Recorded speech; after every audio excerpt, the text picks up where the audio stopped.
Hello, everybody, and welcome to the top 5 new comics for September 4th of 2024. I'm, as always, Chris.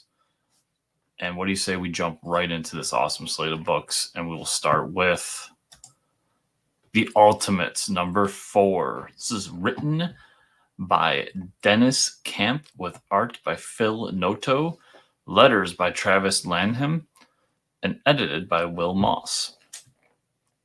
So, all around, I've just talked so much about the Ultimates.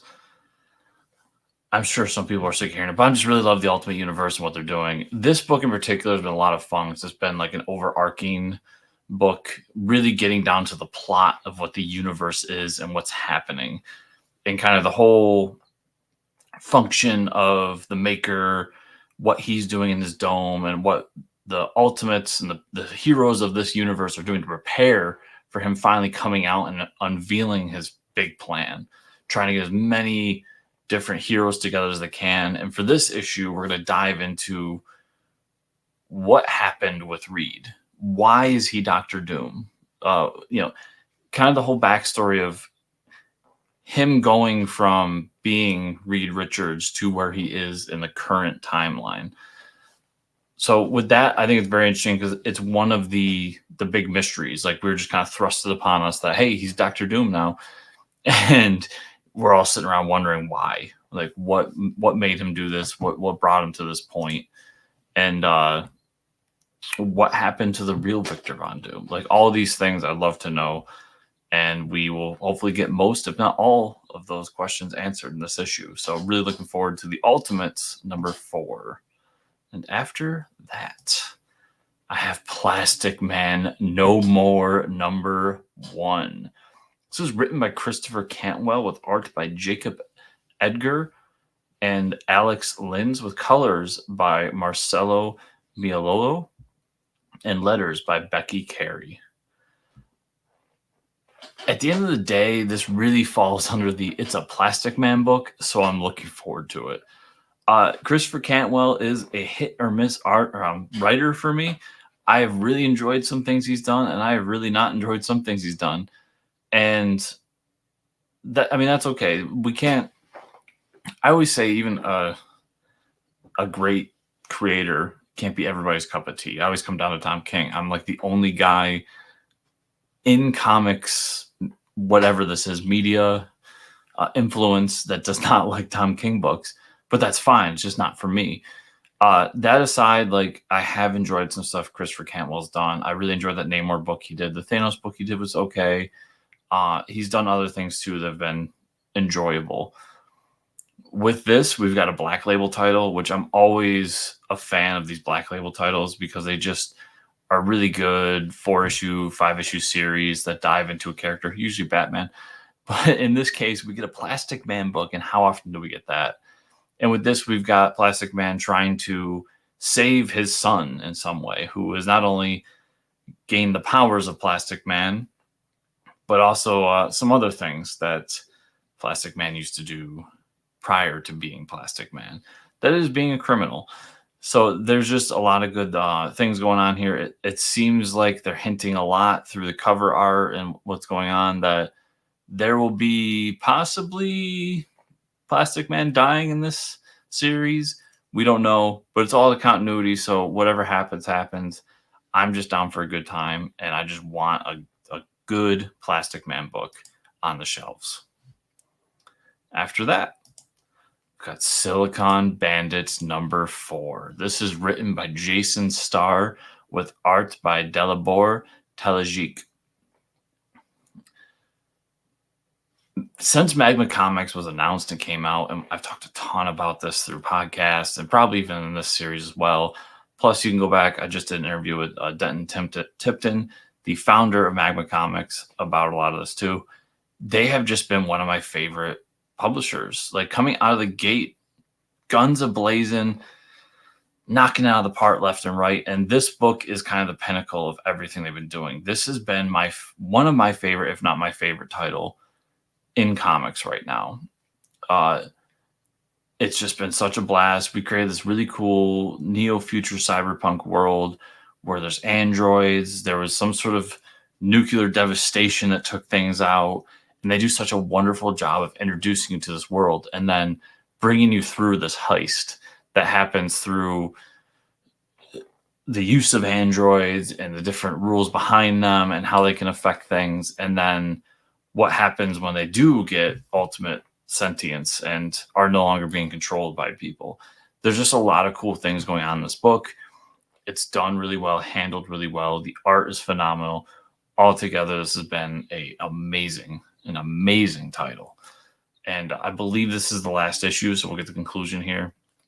And I really hope that it hits all those bars throughout it. I'm really, really excited to get my hands on this issue and see how this all wraps up, where it all goes. It's just one of those books, people, that I cannot recommend enough to anyone. It is a well done, well-made comic from a writer who I have not heard of prior to this. I know he's done a lot of novel work, so he's obviously talented in some way at building story. And then Dalibor Talajic is an artist who I'll be looking forward to in the future. Like his work on this book is phenomenal. I cannot recommend it enough. So everybody, please try to find some. If you can find the old issues, do that. If not, I'm sure we'll have a trade coming out soon. This has been just a stellar series so far, and I'm looking forward to seeing how they tie it all together in the end. After that, I've got Conan, Battle of the Blackstone #1. This is written by Jim Zub with art by Jonas Scharf. I've personally really enjoyed what Titan Books has done with the Conan IP. Bringing in Jim Zub, who's been a longtime Conan writer, and has just been killing it on all levels with Conan. He tells really great Conan tales, knows how to bring in all the right characters, knows how to just build up the suspense and the action and the backstory, everything about it. And I really love that Titan brought it in and didn't necessarily reboot Conan, but kind of rebooted Conan. Like they really started from a place where it's new reader friendly and they can bring people in and build up this great story arc. And this is kind of the pinnacle of what they've been doing over the past two or so years, is this Battle of the Blackstone. It's come up, the Blackstone's come up a few times throughout the runs. We've seen it in the past. We've seen it in the present. We've seen what it's doing out there. And now we're really going to get the big fight for it. The big, like, what is going on with this thing and why is it connected to so much evil throughout time? And I applaud Titan Books and I applaud Jim Zub for really building up this story in a Conan the Barbarian book of all things, and then spinning it out into its own little mini series, almost event comic, if you will, alongside the regular Conan book. And I just cannot say enough. If you see a Conan the Barbarian title, whether it's Savage Stone Conan or just Conan the Barbarian regular, they're both stellar comics. They're doing really great things with this IP. And if you're a fan of that style of sword and sorcery, or sword and sandals, as some call it, this is some of the best that I've read in a while. And I'm really, really enjoying what they're doing here. So I look forward to seeing what they do with Battle of the Blackstone. Looks like a lot of fun. And Jim Zub, you've read up the contract. You can stay as long as you want, man. It's just good stuff. And we will end with the Autumn Kingdom #1. This is written by Cullen Bunn with art by Christopher Mitten. This book, when it was announced like 2 or 3 months ago, I was intrigued right away. I'm a big Cullen Bunn fan. I've said, like, as much as I love Cullen Bunn, I pick and choose what books I read by him because he writes so damn much. It's unbelievable. I don't know when the man sleeps. And this was one that I saw. Being somebody that's not the biggest horror fan, I like horror when it's the subgenre of a book and not really the main focus of the book. And it seems like with Autumn Kingdom, he's doing this kind of real world fantasy with some, I would say, dark fantasy with some horror elements to it. We've got this guy who's this prolific author who's finishing his final fantasy novel when he goes out to this cabin with his family, and they find out there's more to these woods than just being a secluded place for him to write. He gets ambushed, he gets taken, and his daughters have to find him and figure out what happened to him. He promises elves and dwarves and goblins and all that fun fantasy stuff. Seeing the kind of stuff that Cullen's written over the years, when he takes on fantasy, he usually takes down his dark fantasy.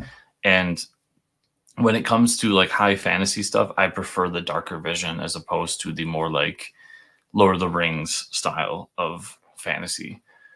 And I am just really looking forward to seeing what he has for this book, and just seeing that Oni Press is still pushing along with some creator-owned titles that aren't just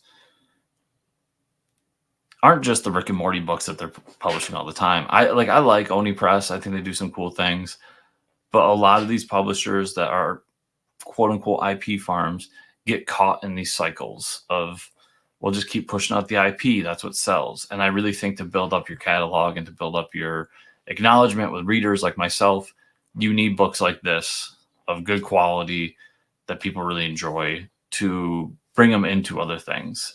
And I think that IP titles do that as well, where you have to bring people in through the IP to be like, oh, Oni Press, the Rick and Morty people. What else do they do? Here's Autumn Kingdom. So it's a give and take on both sides, but I do think you need both sides to do it. And while Oni has been successful in doing it over the years, I have seen them fall into a rut of just putting out the IP books, and now it seems like they're coming back out of it, which is really great because it's a much needed addition to the industry. A healthy Oni Press is good for everybody. So I'm really looking forward to this title. I think he's got a cool idea here, and I like that he's going somewhere and they're promoting it heavily as a book that they're looking forward to publishing. So yeah, The Autumn Kingdom, I think it's going to be a good time. I cannot wait to read it. So everybody, that is it this week. That is my top 5. Remember, if you want to support the show, comment down below and let me know what books coming out this week you think should have been on the top 5, what books on my top 5 really like, all that kind of stuff. And also like and subscribe to the this video and the channel so that you can keep getting the videos over and over again. I appreciate you doing all of that. And if you want to support me further, you can go find Fortress Comic News podcast we do every week. We talk about the latest in comic news. We talk with comic creators across the industry about the books that they're putting out. We do all kinds of cool things. Things like I talked about the interview with Denton Tripton earlier. That was one of our episodes for the show. And also, you can go over to substack.com/Chris Comics Corner to find my writings there, my reviews, some other things I do. It's a good time. Subscribe to that. And I'm sure you'll have fun along with me. So thank you all so much for checking out this video. And I'll see you all here next week.